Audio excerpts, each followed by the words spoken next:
Hello guys, welcome back to anime revisit. I hope आप सब लोग खुश होंगे एंड अपने घर में बहुत सारी मौज ले रहे होंगे।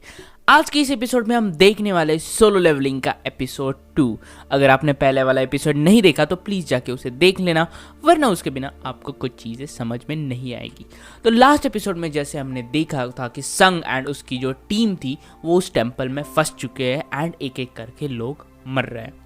तो पहले तो कैप्टन आके संग का धन्यवाद देता है कि अगर तुमने टाइम पे बताया नहीं होता तो आज हम सब लोग जिंदा नहीं होते। संग देखता है कि जो कैप्टन है उसका हाथ कटा होता है। वो बीम इतनी खतरनाक होती है कि जरा से छूने से पूरा हाथ ही उसका कट जाता है। पर जो अपनी हीलर है जूही, वो अब एक ट्रॉमा में चली जा चुकी है, तो हील करने के लिए वहां पे कोई नहीं है। तो संग एक फटका निकाल के उसके हाथ पे रख देते हैं। तो कैप्टन सबको बोल देता है कि यहाँ से कोई भी मत हिलना, क्योंकि हमें पता नहीं है कि इस टेम्पल से बाहर कैसे निकलना है एंड अगर एक भी मिस्टेक कर दी तो हर कोई अपनी जान गंवा देगा। बट कहते हैं ना कि भाई एक चुल ऐसी चीज होती है जो इंसान को बेवकूफ बना देती है। एंड वहां पे और एक बंदा होता है जिसमें चुल मची है कि उसके पास ताकत होती है तेज भागने की। तो भाई बोलता है कि मैं फ्लैश की औलाद हूँ, मैं इतना तेज भागूंगा कि वो बीम हिट करने से पहले मैं वहां से भाग जाऊंगा। बट कैप्टन बोलता है कि भाई ऐसे मत करना। वो किसी की सुनता नहीं, पूरा पावर अप कर देता है एंड फटाक से एक झटके में वहां से निकल देता है। जैसे ही उसको लग रहा होता है कि वो उस सर्कल से बाहर निकल गया, तब तक आती है बीम एंड झपक। बस भाई साहब के दो पैर के टुकड़े ही बचते, जो जूते होते बस वही बचते। मतलब बोला था कि मत जा, फिर भी गया एंड मारा गया। अब संग ये सारी चीजें देखता है एंड संग को पता चल चुका है भाई इतने आसानी से तो इस टेम्पल से नहीं निकल सकते। तो वो कैप्टन संग से पूछता है कि क्या तुम्हारे दिमाग में कोई आइडिया आ रहा है। तो संग को अचानक याद आता है कि उस जो स्टैचू है वहां पे कुछ तो इनक्रिप्शन लिखा था। तो उसमें पहला था वर्शिप द गॉड, गॉड की पूजा करो। तो संग बोलता है कि यहाँ पे मैं एक जो थियरी है वो टेस्ट करना चाहता हूँ। तो वो खड़े होने की कोशिश कर रहा होता है। अपना कैप्टन बोलता है कि भाई साहब खड़े मत होना वरना तू भी पेला जाएगा। बट संग बोलता है मैं ऐसे ही खड़ा नहीं हो रहा हूँ, मुझे एक जो थियरी है वो टेस्ट करनी है। वो जैसे ही खड़ा होता है वो आग से बीम निकलने वाली होती है, उससे पहले ही वो झुक जाता है। एंड यहाँ पे वो कंफर्म कर लेता है कि जब तक आप जमीन पे हो वो स्टैचू आपको नहीं मारेगा। वो सबको बोल देता है कि अपने घुटनों पे झुक के जैसे भगवान की पूजा करते हैं उसी स्टेट में इस स्टैचू के सामने झुक जाओ। That's the first worship the God. सब झुक जाते हैं एंड वो जो बीम थी वो निकलना वो बंद हो जाती है। सबको लगता है कि हम बच गए, क्योंकि वो जो स्टैचू है वो एक क्रीपी वे में स्माइल करता है। अब सब खड़े होते हैं, फिर भी संग को लग रहा होता है कि यार ऐसे कैसे हो सकता है कि इतने आसानी से तो ये जाने नहीं देगा, क्योंकि और दो जो कमांडमेंट्स थी वो रह गई है। एंड यही होता है भाई, अब वो जो स्टैचू है वो जगह से खड़ा होता है। अब इसको देख के सबकी अपने पैंट में हो जाती है, क्योंकि वो स्टैचू अब वो इनके तरफ बढ़ना शुरू करता है। अब टाइम है सेकंड कमांडमेंट का, that is praise the God. अब भाई इसको प्रेज करना है तो प्रेज भी कैसे करना है।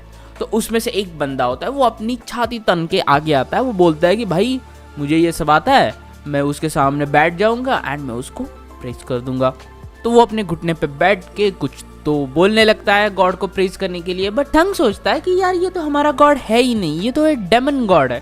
तो ये जो बातें बोल रहा है इससे वो प्रेज कैसे होगा, मतलब खुश कैसे होगा।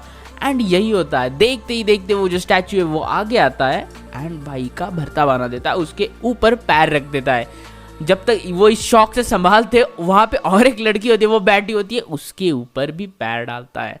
एंड अब ये क्लियर है भाई ऐसे तो कोई हो नहीं रहा, तो सब इधर उधर भागना शुरू कर देते हैं। संग भी अपने जूही को लेके इधर उधर भाग रहा है। बट संग ऑब्जर्व कर रहा है कि वहां पे जो आसपास के जो स्टैचू है, कुछ स्टैचू उन पे हमला कर रहे हैं तो कुछ स्टैचू उन पे हमला नहीं कर रहे। कुछ स्टैचू के हाथ में वो देखता है म्यूजिकल इंस्ट्रूमेंट्स एंड उसके दिमाग की बत्ती जल जाती है कि कहीं ना कहीं इस स्टैचू में वो राज छुपा हुआ है। तो वो सबको ऑर्डर करता है कि एक एक करके जिनके हाथ में भी म्यूजिकल इंस्ट्रूमेंट वाले जो स्टैचू है उनके नीचे जाके खड़े हो जाओ। तो एक एक करके सब जाके खड़े होते हैं। बट एक जगह हो जाती है गड़बड़। जूही एंड जो अपना संग होता है वो एक ही स्टैचू के नीचे आके खड़े होते हैं एंड एक स्टैचू के नीचे सिर्फ एक ही अलाउड होता है। तो अब वहां से भागना पड़ेगा, तो जूही को तो नहीं भेज सकता, तो संग खुद ही निकल जाता है। पद बोलता है ना, औरत का चक्कर बाबू भैया आदमी से कुछ कुछ करवाता है। तो संग भागना शुरू करता है एंड वो स्टैचू की नजर पड़ती है अपने संग पे। वो आता है अपने संग के पीछे, संग भाग रहा है, पैर पड़ने ही वाला होता है, एक सेकेंड में वो थोड़ा सा दूर चला जाता है। बट इससे बचता है तो भाई अगले से कैसे बचेगा। वहां पे जो दूसरा स्टैचू होता है उसके हाथ में होती है ढाल, वो डाल देता है संग के ऊपर। हमें लगा कि संग भाई साहब यहीं पे शहीद हो गए, बट उससे पहले थोड़ा सा बच गए। खूनम खून हुआ होता है, सब जगह से खून निकला होता है, बट फिर भी संग जिंदा होता है। कैसे तो कैसे घसीटते घसीटते वो उस म्यूजिकल इंस्ट्रूमेंट वाले स्टैचू की तरफ बढ़ रहा होता है। ये अपना जो मूर्ति है वो उसको कुचलने ही वाली होती है। लकीली थोड़े देर पहले वो वहां पे पहुंच जाता है एंड उस म्यूजिकल स्टैचू से आवाज आती है। एंड ये जो सेकंड कमांडमेंट था कि जो प्रेज द गॉड वाला, वो भी यहाँ पे कंप्लीट हो जाता है। थोड़ी सी राहत की सांस अभी सबने ली थी, बट जो भाई तीसरा कमांडमेंट था उसको कैसे पूरा करोगे? Believe the God. अब बिलीव द गॉड का मतलब इन्हें थोड़ी पता है कि कैसे भरोसा रखना है एंड क्या करना है इनके लिए। तभी वहां पे एक बीच में जो एक मैजिकल सर्कल होता है उससे निकलता है एक अल्टार। अल्टार बोले तो जहाँ पे एक सैक्रिफाइस दिया जाता है, एक ऐसे एक चबूतरा बोल लो, छोटा सा चबूतरा, वो निकलता है। अपने संग भाई साहब यहाँ कहता है कि शायद कोई तो सैक्रिफाइस देना पड़ेगा, किसी को मुर्गा वुर्गा काटना पड़ेगा, बट यहाँ पे इंसान खड़े तो इंसानों को ही वहाँ पे जाके काटना पड़ेगा। तो वहाँ पे बहस शुरू हो जाती है टीम में कि कौन जाएगा। वहाँ पे जो एक टीममेट होता है वो तलवार निकालता है एंड कैप्टन के सर के ऊपर रख देता है कि भाई साहब तूने हमको यहाँ पे लाया था, हमें पता नहीं, तू जाके अपना अपना सैक्रिफाइस दे दे। उनमें बहस चलती है, बट जो अपना कैप्टन होता है वो अच्छे हार्ट वाला होता है। वो बेचारा बोल देता है कि ठीक है यार, तुम लोग क्यों मरोगे, मैं ही जाके अपनी जान देता हूँ। तो वो बीच में सर्कल में जाता है। जैसे ही जाता है वहाँ पे एक जो लाल बत्ती होती है, एक फ्लेम के टाइप, वो जलना शुरू होती है, बट कुछ हो नहीं रहा। सब संग के तरफ देखना शुरू करते हैं। संग भाई साहब बोलते हैं कि एक काम करो, मुझे भी वहाँ पे अंदर लेके जाओ।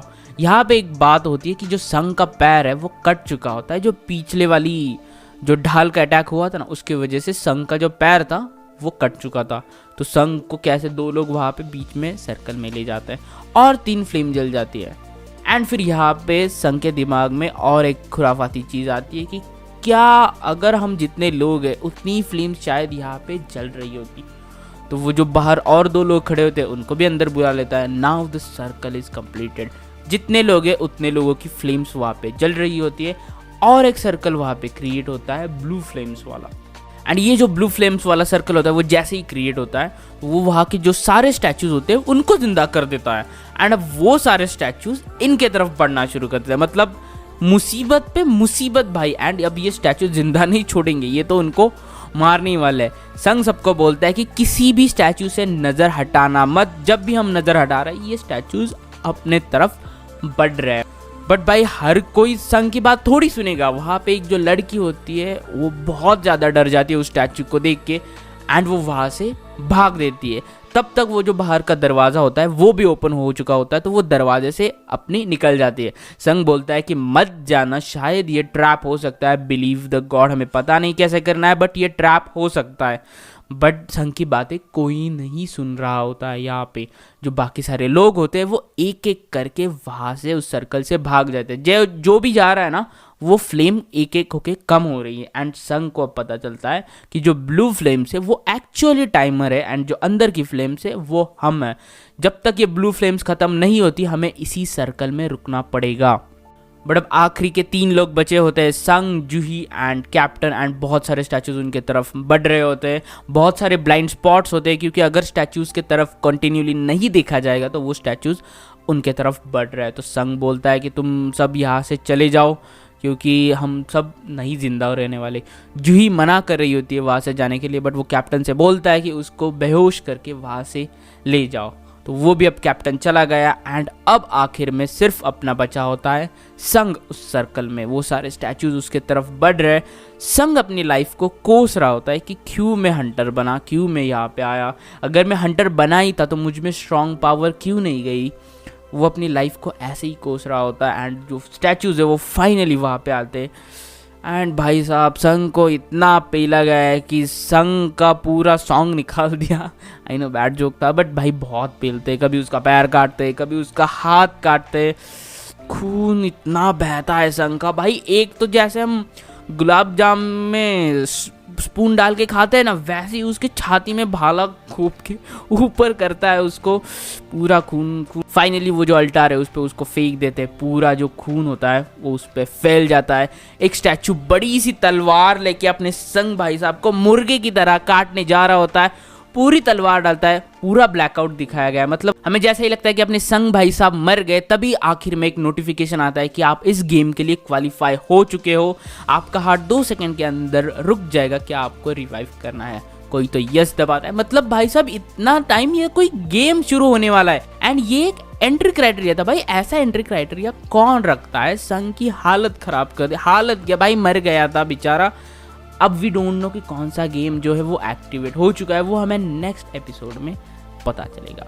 तो मिलना नेक्स्ट एपिसोड में। पर भाई सीरीज तो बहुत ही ज़्यादा इंटरेस्टिंग हो रही है, तो हम मिलते हैं नेक्स्ट एपिसोड में, देखेंगे संग भाई साहब कौन सी गेम में चले गए। तब तक के लिए stay tuned, peace out, bye bye.